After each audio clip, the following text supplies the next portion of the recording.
sleeping on top of flattened cardboard boxes, bathing out in the open using a water bottle, little access to food and clean water. This is the reality for hundreds of migrants in the city of Tapachula. They don't give us a glass of water. There's none. We have to go around there and grab water. From over there. A water pipe that is over there. We have to grab water to drink. How do I know if it's good? How do I know if it's bad? But they don't care. They don't care. I want you to know that what I'm talking about is the reality of what we're living as human beings in life. But why are there so many migrants in Tapachula? Mexico as a whole is serving as a border between the U.S. and the rest of the Americas. This dates back to 2019 during Donald Trump's presidency, where he threatened 5% tariffs on Mexican goods if they didn't stop the flow of migrants from coming to the U.S. border.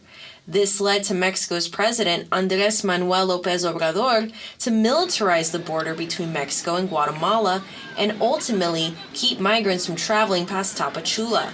The Biden administration has surprised some of its supporters with the way that immigration issues have been handled.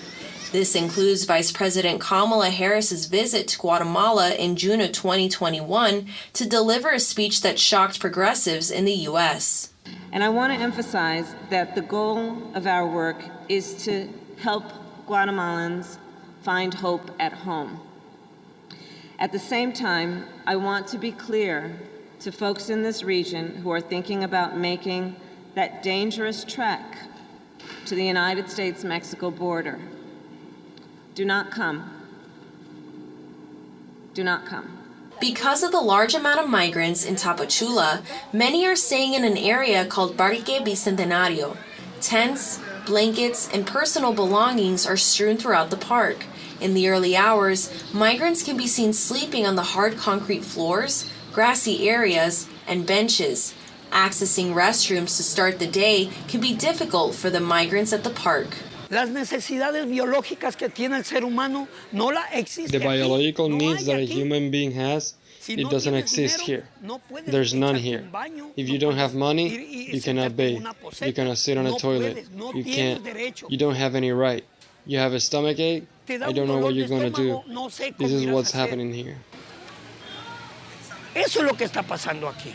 The International Organization for Migration, also known as IOM, has an office in Tapachula where it is trying to bring awareness about what is happening with migrants in the city, hoping to push the Mexican government to address the backlog of cases and take action to improve living conditions.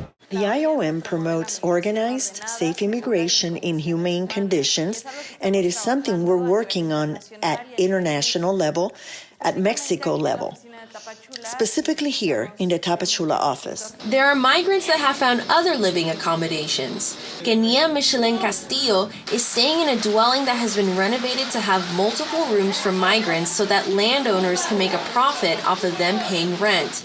Castillo describes it as a box to sleep in with a ceiling, but it offers something that other places don't. It's not a pleasant place, but it does have human warmth. That's what I can say. Physically, the structure is not an adequate nor pleasant place, but there is a lot of human warmth.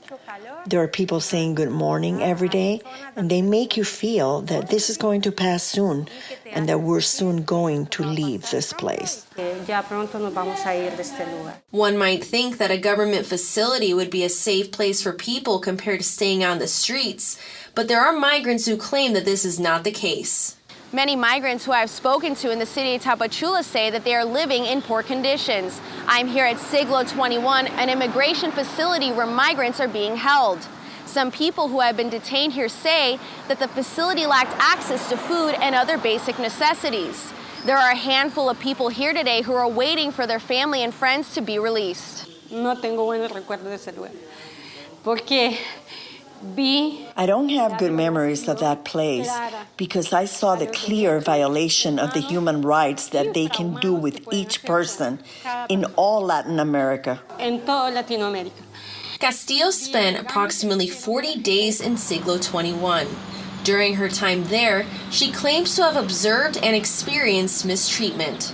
The environment was tense.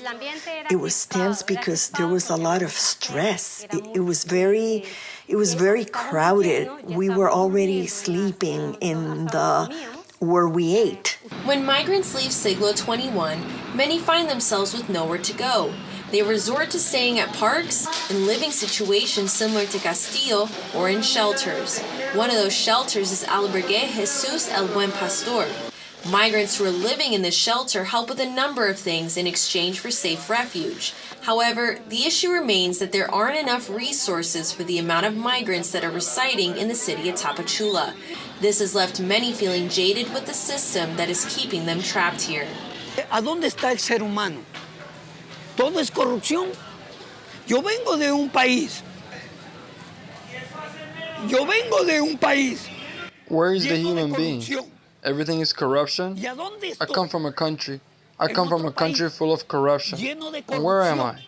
In another country full of corruption. Why? Why?